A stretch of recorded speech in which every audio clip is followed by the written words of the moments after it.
बस्तर में जहां पर अभी माधवी हिडमा और उनकी पत्नी राजे को मारा गया है, वहां पर पिछले 3 सालों में 90 गांवों को रिलोकेट करने की फाइल खुल चुकी है। आप सभी लोगों को बताया जा रहा है कि वहां के लोग नक्सल से परेशान होकर गांव खाली कर रहे हैं, बल्कि ऐसा कुछ भी नहीं है। सरकारें उन्हें खाली करवा रही हैं क्योंकि वहां पर माइनिंग होनी थी। अभी 40 से भी ज्यादा में SICL मतलब कि south eastern coal field limited और NMDC मतलब कि नेशनल मिनरल डेवलपमेंट कॉर्पोरेशन जैसी सरकारी सहायक कंपनियां वहां पर लैंड बैंक बन चुकी हैं। बस्तर को मिलाकर छत्तीसगढ़, झारखंड, उड़ीसा, आंध्र प्रदेश, तेलंगाना, महाराष्ट्र ऐसे क्षेत्र हैं जहां पर नक्सलवादियों का कब्जा है और यहीं पर भारी मात्रा में खनिज संपदा पाई जाती है।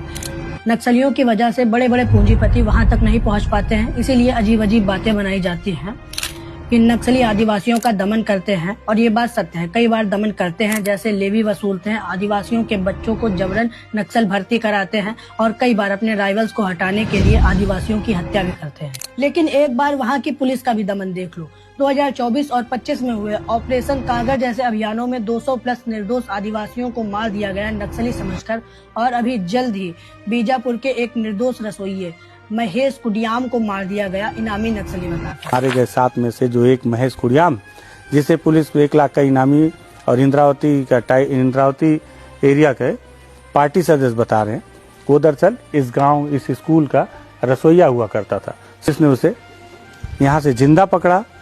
जिंदा पकड़ने का भी आरोप गांव वाले लगा रहे हैं।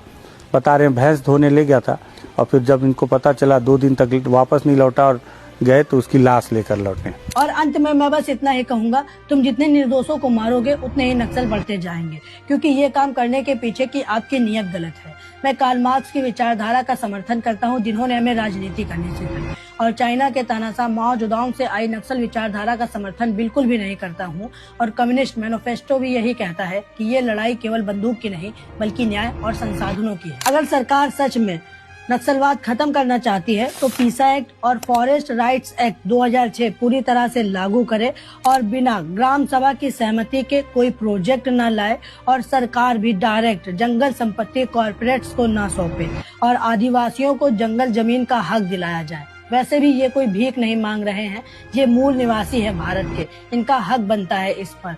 वरना आपकी 2016, 2022 और 2024 में कई बार नक्सलवाद को खत्म करने की डेडलाइन आई है और चली गई।